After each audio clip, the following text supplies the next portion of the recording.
The phone buzzed against Emily's kitchen counter, rattling the empty coffee cup beside it. She glanced at the screen. Mom. It was never a simple chat. There was always a request hidden behind the cheery, "How are you?" Sighing, she swiped to answer. "Hi, Mom." "Oh, Emily. I'm so glad you picked up. How are you, darling? Busy at work?" Her mother's voice was warm, almost musical, as though she were trying to soften the inevitable favor. "I'm fine, just about to get started on my freelance deadlines." "What's up?" "Well," her mother hesitated, "we're having a dinner party this weekend for Brian. You know, to celebrate his promotion. Your father and I thought it would be lovely to invite some of his colleagues and close friends over." A small gathering. Emily felt her stomach knot. Her brother, Brian, was always the golden child. The one with the impressive corporate job, the dazzling social life, and the magnetic charm their parents seemed to orbit around. He deserved the celebration, sure. But she had a sinking feeling about where this was heading. "That sounds nice," Emily said cautiously. "Good. I knew you'd think so. Listen, I was hoping you could come over Saturday morning to help us set up. The caterers will need coordinating, the centerpieces need arranging, and, well, you've always had such a knack for making things look perfect." There it was. Emily ran a hand through her hair, gripping her temples with her thumb and forefinger. "Wait, Saturday morning? Am I invited to the party?" Her mother's pause was just long enough to sting. "Well, sweetheart, it's more of a professional event for Brian, you know? His colleagues, his boss, and his network. It wouldn't really make sense for you to be there. But you'd still be a huge help setting everything up." Emily's chest tightened. She stared at the potted plant on her windowsill, its leaves drooping slightly from neglect. She felt a kinship with it in that moment, needed to make things presentable, but never quite given the care to thrive. "Mom, I have work to do this weekend. I'm on a deadline." "Oh, Emily," her mother chided gently. "Surely you can spare a few hours? Brian's done so much for this family. And you're always so good at this sort of thing. You know I can't manage without you." That line again, "You're so good at this sort of thing." It wasn't praise, it was a mandate. Emily's throat tightened as a dozen past moments flashed through her mind, decorating for other people's parties, running errands for her parents, always working in the background while everyone else enjoyed the spotlight. "Of course, Mom. I'll be there," she heard herself say, the words bitter on her tongue. The weight of obligation settled over her like a familiar coat. She couldn't say no. She never did. "Oh, wonderful. You're such a dear. See you at 10. Her mother hung up before Emily could change her mind. The silence in the room was deafening. She set her phone down and stared out the window, where storm clouds gathered in the distance. It was just one more thing to add to the list of moments where she had faded into the background, unseen and undervalued. But this time, something shifted in her chest, a tiny ember of resentment, sparking faintly in the ashes of her compliance. This wasn't just about a dinner party. This was about her life. And something had to change. The familiar hum of her laptop did little to drown out Emily's swirling thoughts. The words on the screen blurred as her mind replayed the conversation with her mother. Every "sweetheart," every "you're so good at this," felt like tiny paper cuts, slicing deeper than it had any right to. It wasn't just about the dinner party, it was years of being relegated to the sidelines, an afterthought in her own family. She leaned back in her chair, staring at the ceiling. Why did it always have to be this way?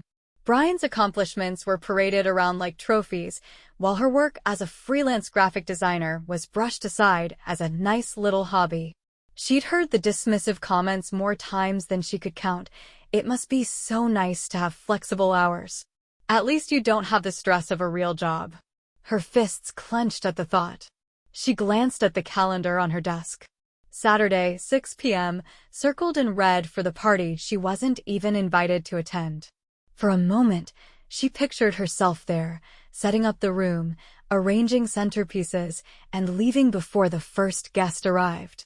The thought curdled her stomach. "No," she said aloud, startling herself. The word hung in the air, foreign yet powerful. Her chest tightened, not with anxiety, but with determination. Why should she drop everything to cater to their needs when they couldn't even see her as worthy of a seat at the table? For once, she decided she wouldn't. Emily reached for her phone, her thumb hovering over her mother's number. She imagined saying, "Sorry, Mom, I can't help this weekend. You'll have to manage without me." But the words felt too big, too dangerous to speak aloud. Her heart raced at the thought of the fallout, the guilt-laden phone calls, the subtle digs at family gatherings. Instead, her gaze drifted to another app on her screen. A smile tugged at the corner of her lips as an idea began to take shape. She opened the reservation page for her favorite restaurant, a cozy little place with dim lighting and handmade pasta that melted on the tongue. Table for one. Saturday at 7 p.m. Her fingers hesitated for a moment before tapping confirm.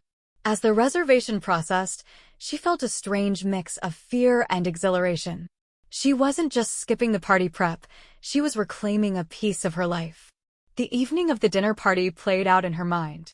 While her family fussed over Brian and his guests, she would be savoring wine and tiramisu in peaceful solitude. The thought felt indulgent, almost rebellious, and she relished it. For the first time in years, Emily allowed herself to prioritize her own happiness, even if only for one night.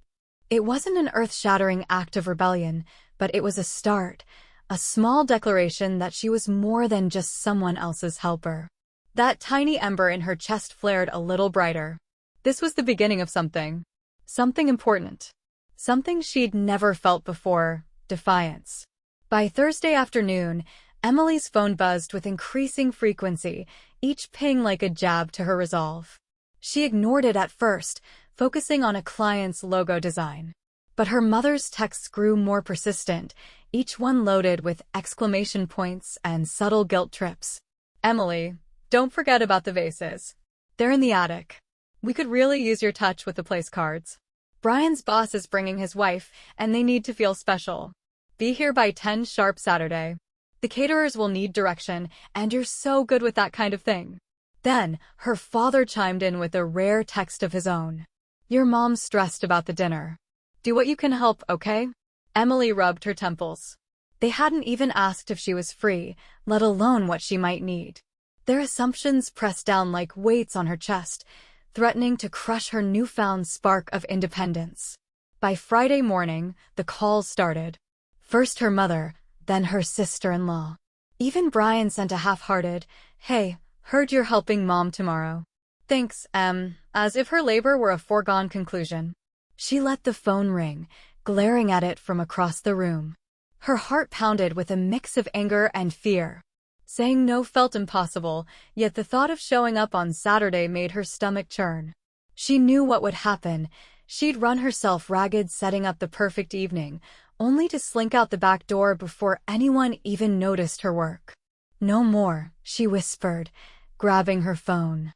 Her fingers hovered over her mother's number, but instead of calling, she scrolled to the settings and silenced notifications. A weight lifted as she set the phone face down on the counter. That evening, her resolve was tested again. While scrolling through social media, she stumbled upon a post from her sister-in-law. It was a picture of Brian in front of a polished mahogany desk, the caption reading, "So proud of my husband's promotion. Can't wait to celebrate this weekend with the family." Emily felt the sting of the word family. She wasn't mentioned. Not in the caption, not in the comments, not in the glowing congratulations that followed. To them, she wasn't even part of the celebration, just a worker bee buzzing in the background. For the briefest moment, doubt crept in. Maybe she should help. Maybe it would be easier to give in, to avoid the inevitable fallout. But then she thought of Saturday night, of the quiet hum of her favorite restaurant and the indulgent weight of tiramisu on her fork. She thought of herself, not as someone's helper, but as someone who mattered. The mounting pressure was almost unbearable, but Emily pressed her hands flat against the counter and took a deep breath.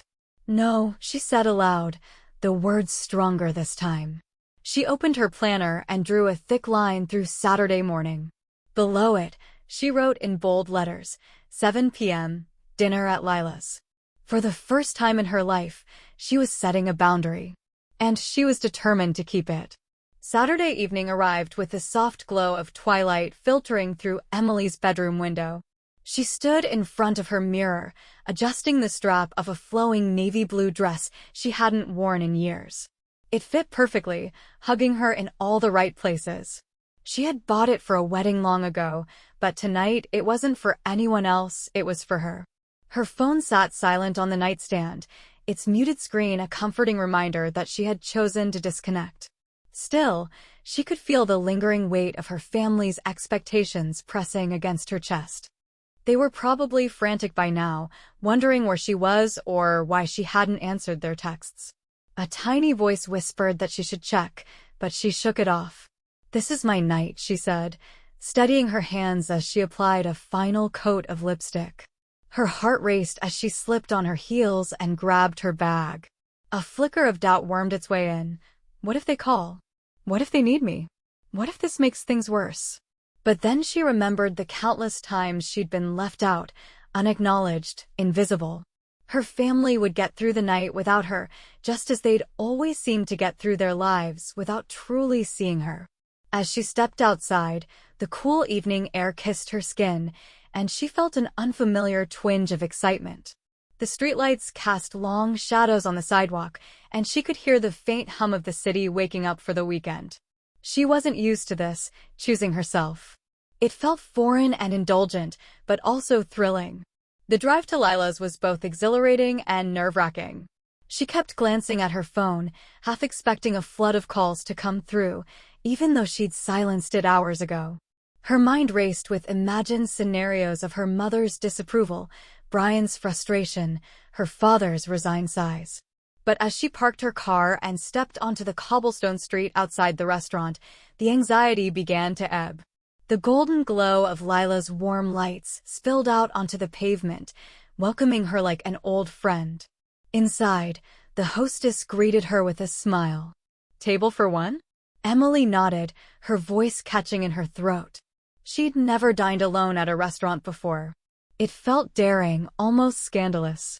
As she was led to her table by the window, she took in the rich smell of freshly baked bread and the soft murmur of conversations.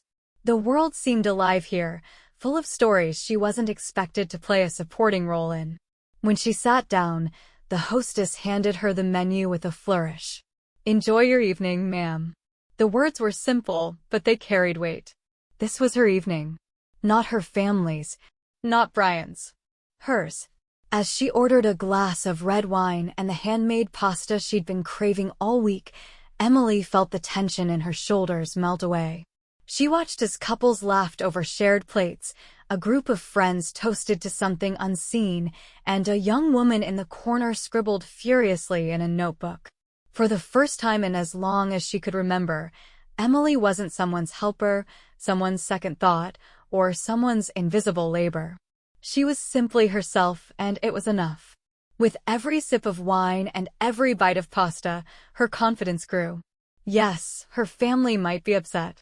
Yes, there would be questions and guilt trips. But tonight, none of that mattered. Tonight, Emily had chosen herself.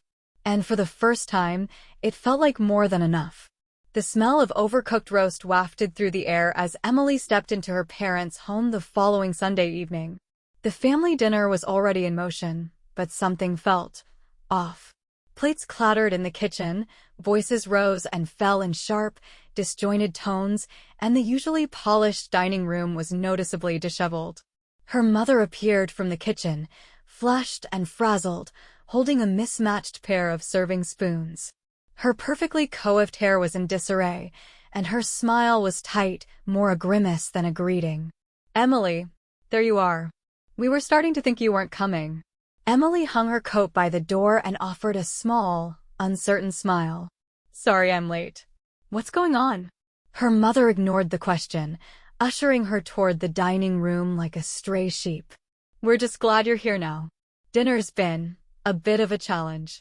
As Emily stepped into the room, her father sat at the head of the table, his napkin tucked into his collar like a bib. He was grumbling under his breath while poking at a lumpy, half-carved roast with a knife that was clearly too dull for the job. "Where's the gravy?" He barked toward the kitchen. On the stove came her mother's exasperated reply. But it's burnt now, thanks to everything else going wrong. At the other end of the table, Brian sat scrolling on his phone, a look of mild irritation on his face. Do we have to do this every week? He muttered, more to himself than anyone else.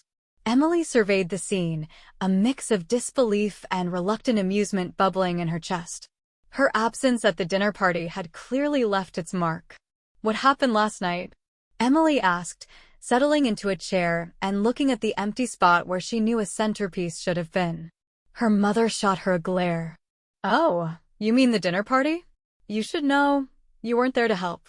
Her father grunted in agreement. Your mother was running around like a headless chicken.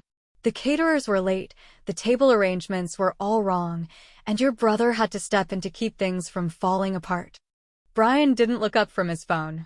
Yeah, which was a disaster, by the way. I'm not exactly a centerpiece guy. Don't forget the wine, her mother added, her voice rising with indignation. I asked your father to choose the bottles, and he brought out the boxed wine I keep for cooking. Her father snapped his napkin onto the table. It's wine, isn't it? Everyone drank it anyway. Emily blinked, trying to keep up with the barrage of complaints. They spoke over each other, their voices overlapping in a cacophony of frustration, each one trying to pin the blame somewhere else. And don't even get me started on the speeches, Brian said, finally putting his phone down. Dad tried to wing it and ended up rambling about his golf game for 10 minutes.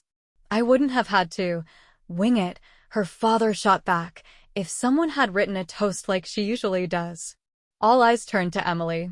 It was almost comical, the way their anger and disappointment ricocheted off each other, eventually landing squarely on her shoulders. But instead of feeling guilt or shame, Emily felt something unexpected: vindication. She crossed her arms, leaning back in her chair. So, let me get this straight. Everything went wrong because I wasn't there. Her mother huffed. Well, you know how much we rely on you, Emily. You're the one who keeps everything running smoothly. When you weren't there, it all fell apart. And no one thought to ask for help from someone else? Emily said, her voice calm but firm. Her father frowned. It's not that simple. No, Emily interrupted, her voice cutting through the noise. It is. I'm not the family maid, Mom. Or the event planner. Or the crisis manager. You all just expect me to step in and fix everything, but you don't even think twice about why I might not want to. The table fell silent.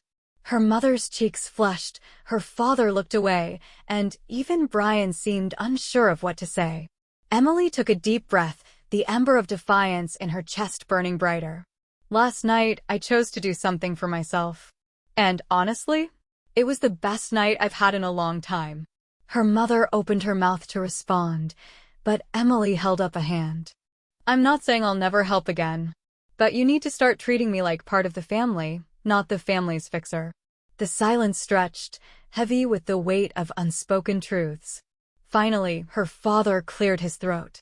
Well, he said gruffly, maybe next time we plan better. Her mother nodded stiffly, avoiding Emily's gaze. Brian just shrugged and muttered, fair enough. For the first time, Emily felt like her voice had been heard. It wasn't a complete victory, but it was a step forward. And for now, that was enough. The quiet hum of conversation surrounded Emily as she sat at her corner table at Lila's, savoring the last bite of her tiramisu. The delicate layers of cocoa and mascarpone melted on her tongue, a fitting finale to the indulgent meal she'd treated herself to. For once, she wasn't rushed, distracted, or worrying about anyone else's needs. She leaned back in her chair, swirling the remaining wine in her glass, watching the crimson liquid catch the soft glow of the restaurant's candlelight. A faint smile tugged at her lips. This was freedom. Not just freedom from the noise and demands of her family, but from to always put others first at the expense of he. Emily glanced out the window. The street was alive with couples strolling hand in hand, friends laughing as they passed, the occasional burst of music from a passing car. And here she was, alone but content, basking in the knowledge that she had chosen this moment. Her phone buzzed on the table, the screen lighting up with another notification. "Mom," the screen read, followed quickly by a second message from Brian. She could almost hear their voices, her mother's exasperated tone, Brian's casual condescension. She reached for the phone, tempted to read the messages out of habit, but stopped herself. She didn't need to know what they were saying. Not tonight. Instead, she flipped the phone over, hiding the screen. She'd learned that her peace didn't require their approval or their interruptions. A small laugh escaped her, the sound surprising her in its lightness. Who would have thought ignoring her family could feel this good? The waiter approached, clearing her empty plate with a polite smile. "Would you like another glass of wine?" She considered it for a moment before shaking her head. "No, thank you. I think I'll just enjoy the atmosphere for a little longer." He nodded and disappeared into the softly lit restaurant, leaving her alone with her thoughts. Emily's gaze wandered, landing on a nearby couple sharing a quiet toast. For a fleeting moment, she thought about the life she'd been so desperate to build before, one where she fit perfectly into her family's vision of success and normalcy. But tonight, she realized that life had been a cage, and she'd been its willing occupant. Now, every sip of wine, every moment spent in her own company felt like a key turning in the lock. Her phone buzzed again, rattling faintly against the table. The screen lit up with a flurry of notifications. "Mom, why aren't you answering? We need to talk about this." "Dad, you left us in a difficult spot, Emily. We deserve an explanation." "Brian, seriously, you're acting like a brat. Grow up." Emily took a deep breath, her fingers brushing the phone as if deciding its fate. But then she leaned back in her chair, picked up her wine glass, and took a slow sip. The messages could wait. The drama could wait. She was done giving them free rein over her emotions. For the first time in years, Emily felt like the main character in her own life. And nothing, not guilt, not obligation, not even her family's barbed words, could take that away from her. Tomorrow, she would deal with the fallout. Tonight, she had tiramisu, wine, and freedom. And it was glorious. Sunday morning arrived with a quietness that Emily hadn't expected. She lingered over her coffee, scrolling through articles on her tablet, half wondering if the storm from her family had finally blown over. But as she picked up her phone, the screen lit up with a single unread message from her father. "Dad, Emily, I owe you an apology. Can we talk soon? We messed up last night." Her breath caught. An apology? From her father? She read the message again, searching for hidden sarcasm, but there was none. She couldn't remember the last time her father had apologized, let alone acknowledged that something might be his fault. She debated how to respond, letting her coffee grow cold. Part of her wanted to savor this small victory, to leave him waiting as she so often had. But curiosity got the better of her. Her thumbs hovered over the screen before typing. "What happened?" The reply came quickly, the brevity hinting at a rare vulnerability. "It's better if I explain in person." Her phone buzzed again almost immediately. This time it was from her brother, Brian. "Brian, last night was a disaster. Guess you were right about us taking you for granted. Dad wants us to come over later. You should come too." Emily stared at the messages, equal parts vindicated and wary. Whatever had happened at the dinner party, it was clear her absence had forced them to see the gaps she so often filled. For once, it wasn't her smoothing the rough edges, and apparently, they'd felt it. Later that afternoon, Emily arrived at her parents' house. The dining room was eerily quiet, a stark contrast to its usual buzz. Her father was sitting at the table, his glasses perched low on his nose as he scrolled through his phone. He looked up when she walked in, his expression a mix of relief and regret. "Emily," he said, standing awkwardly. "Thanks for coming." Her mother appeared from the kitchen, her face pale and drawn. "Hi, sweetheart," she said softly, wringing her hands. Brian was already seated, flipping through a magazine. He glanced up at her, gave a brief nod, then looked away. "What's going on?" Emily asked, her voice steady but cautious. Her father gestured for her to sit. We need to talk about last night and everything else.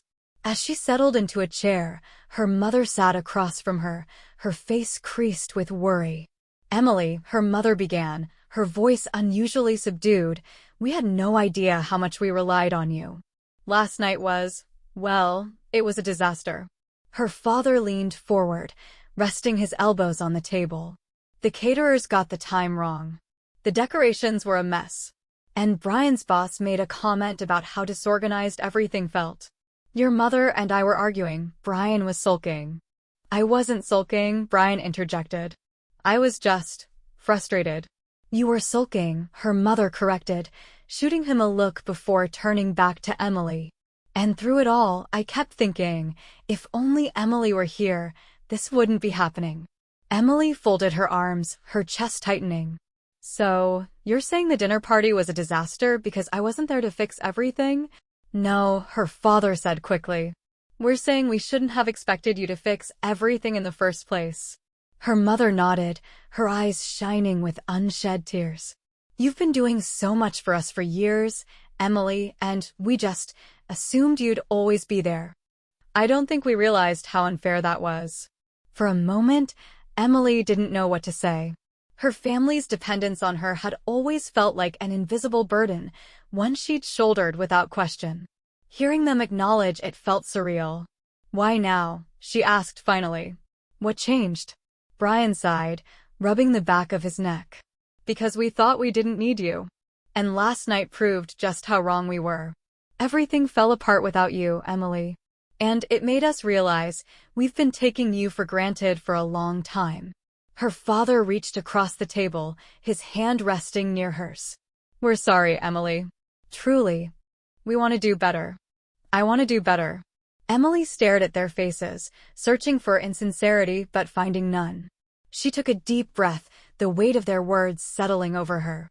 This was what she had been craving, not just recognition, but real, meaningful change. I appreciate the apology, she said finally. But it's not enough to just say you're sorry. Things need to change. I can't keep being the one you turn to for everything. Her mother nodded quickly. Of course. We'll work on it. We will. Her father gave her a small, solemn smile. Thank you for giving us the chance to make it right. Emily leaned back in her chair, the tension in her chest easing slightly. It wasn't perfect, and she knew it wouldn't be an overnight transformation. But for the first time, her family seemed willing to see her for who she was, not just a helper, but a person who deserved respect and boundaries. And that, she realized, was a start. Later that evening, as the sunlight outside softened into the warm hues of dusk, Emily found herself sitting across from her father in the living room. The house was quieter now, her mother in the kitchen pretending to tidy up, and Brian having excused himself to make a call. Her father shifted in his seat, his hands clasped together, the gesture oddly vulnerable for a man she had always seen as stoic. I owe you more than just an apology, Emily, he said, his voice tinged with guilt. I've been thinking a lot about what you said earlier. About how we've treated you. Emily looked at him, her fingers tracing the edge of the armrest.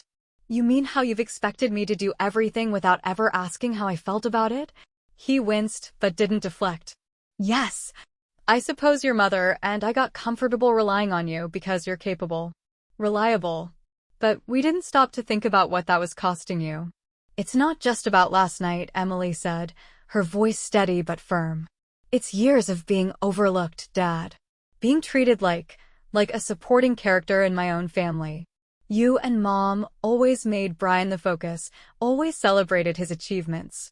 But with me, it was like I was only worth something when I was helping. Her father's gaze dropped to his hands, his expression pained. I didn't realize. How could you not? She asked, her tone softening slightly, but still holding its edge. Every time you brushed off my work as a hobby, every time you praised Brian's successes, but never asked about my projects, it felt like you didn't see me. Like I wasn't enough. He looked up at her, his eyes heavy with regret. You were always more than enough, Emily. We just didn't show it. And that's on me. The sincerity in his voice caught her off guard, and she felt her defenses soften. I need you to know, she said quietly, that things have to change. I can't keep being the one you lean on without acknowledgement. I need boundaries.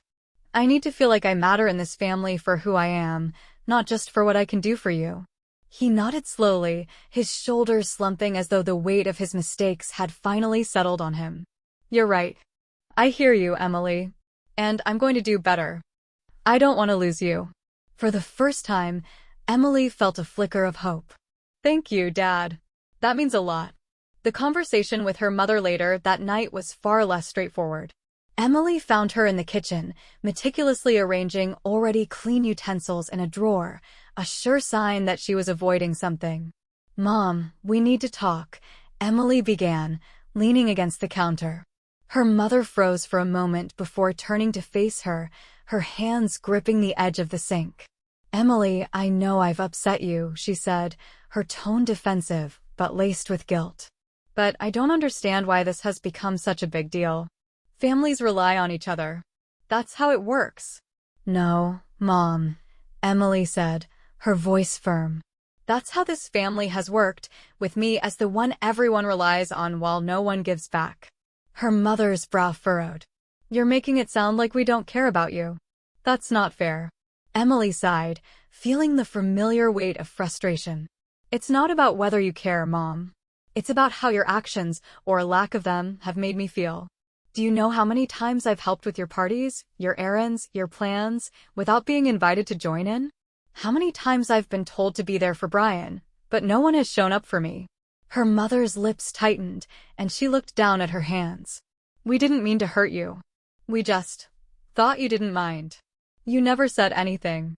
"Because I didn't feel like I could," Emily said, her voice trembling slightly. "Every time I tried to talk about my feelings, you brushed them off. Or worse, you made me feel like I was being selfish for wanting something for myself."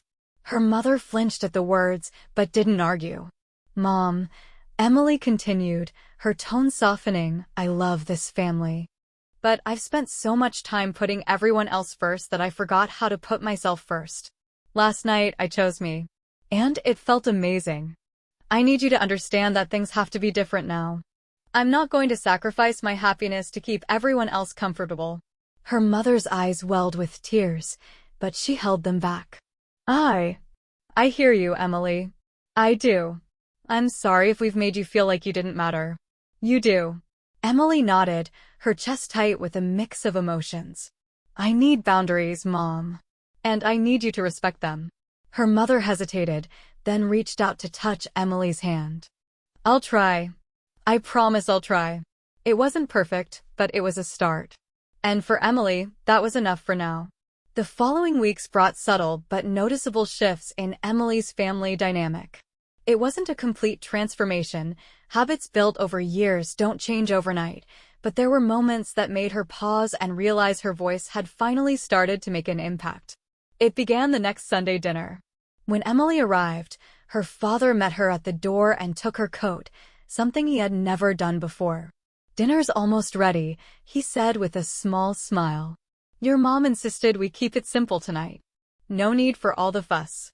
The dining table was set, and for the first time in years, Emily wasn't asked to fold napkins or light candles or rearrange a centerpiece. Instead, she was handed a glass of wine and invited to sit on the couch while her mother and father finished preparing the meal. "Can I help with anything?" Emily offered, partly out of habit. Her mother hesitated, her hands wrapped around a serving dish. "You could, actually no. You're a guest tonight. Sit and relax, sweetheart." Emily blinked, caught off guard by the words. She settled into the armchair, sipping her wine and marveling at the shift. At work, Brian had been texting her updates about his week, something he'd never done before. While his tone was still casual, it lacked the condescending edge she had grown used to. "Hey," one of his texts read, "just wanted to say thanks for calling me out at dinner. I've been thinking about how I've treated you over the years. Trying to do better." Emily reread the message a few times, unsure if she believed it at first. But during their next dinner, when she mentioned a new freelance project she was excited about, Brian surprised her. "That sounds really cool, he said, looking genuinely interested. "Are you working with that branding firm you told me about?" The question caught her off guard, but she smiled. Yeah, actually. They're starting me on a new campaign next month. That's awesome, Brian said, and for the first time, Emily felt a flicker of pride in his voice when he talked about her work. Her mother's efforts were quieter, but just as significant. At first, there were small gestures, texting Emily to ask how her week was going, sending her a recipe she thought Emily might like to try. Then, one afternoon, her mother called just to chat. No errands, no requests for help, just a conversation about life. You know, her mother said during one of these calls, I've been thinking about how you've always been the one holding us together. I'm sorry if that ever made you feel invisible. I never meant to do that. Emily felt her throat tighten, but managed to keep her voice steady. Thanks, Mom. That means a lot. Her mother sighed. We're trying, Emily. I hope you see that. I do, Emily replied, and for the first time, she truly did. The real test came when her father asked for her help with a small family gathering.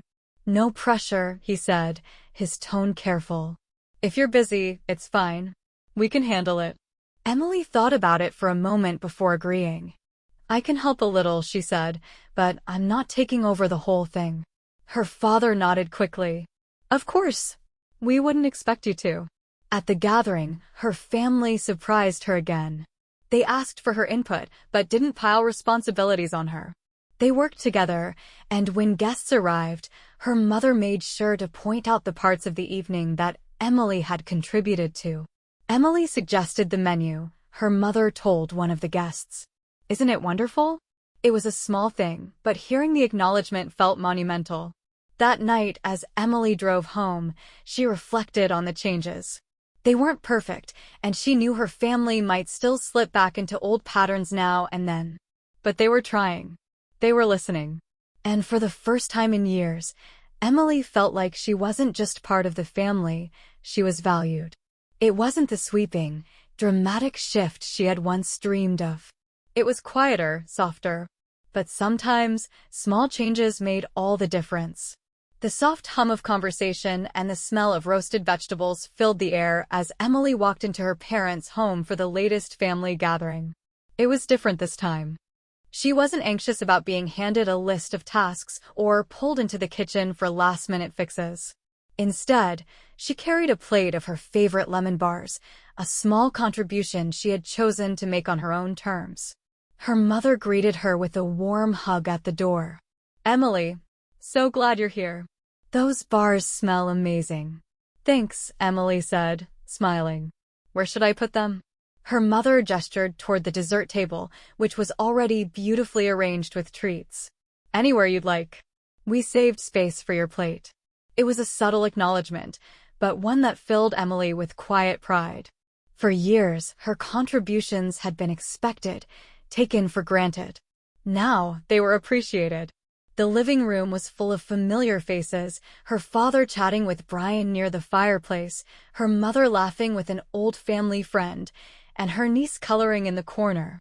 The scene was warm and inviting, and for the first time, Emily didn't feel like an outsider looking in. As the evening progressed, Emily found herself genuinely enjoying the company. Brian even asked her for advice on an upcoming work presentation, something he'd never done before. I mean, you're the creative one, he said, scratching the back of his neck. I figured you might have some ideas. Emily chuckled, surprised. Sure, let me know what you're thinking, and I can give you some tips. Her father joined the conversation, nodding along as Brian explained his project. See? I told you your sister has a knack for this stuff, he said, his tone filled with newfound respect. Later, her mother approached, holding 2 cups of tea. She handed one to Emily and sat beside her on the couch. I've been thinking about what you said, her mother began, her voice soft. About boundaries and feeling overlooked. I know we're not perfect, but I hope you've noticed we're trying. Emily took a sip of her tea, her heart warming at the honesty in her mother's tone. I have, and I appreciate it. It means a lot. Her mother reached over, placing a hand on hers. You mean a lot, Emily. I wanted to make sure you know that. For the first time, Emily felt the weight of old wounds begin to lift. As the night wore on, Emily found herself in the center of the dining room, laughing along with the rest of the family as Brian recounted a funny story from the past. No one was asking her to refill drinks or manage the cleanup. Instead, they were engaging with her, listening, valuing her presence. It was a simple moment, but it felt monumental. When the time came to say goodnight, her father hugged her tightly. "Thank you for coming, Emily. I'm so proud of you, you know." She blinked back tears, nodding. "Thanks, Dad." Her mother kissed her cheek and squeezed her hand. "Drive safe, sweetheart. And don't forget, if you need anything, we're here." As Emily stepped out into the crisp night air, she felt a sense of peace she hadn't known in years. The gathering wasn't perfect, her family wasn't perfect, but it was different. They were trying, and so was she. Driving home, Emily thought about how far she'd come. Setting boundaries hadn't been easy, but it had been worth it. For the first time, she felt confident in her ability to prioritize herself while still being part of the family. This was a new chapter, not just in her relationship with her family, but in her own life. She was no longer the invisible helper, the overlooked daughter. She was Emily, valued, seen, and finally, truly at peace.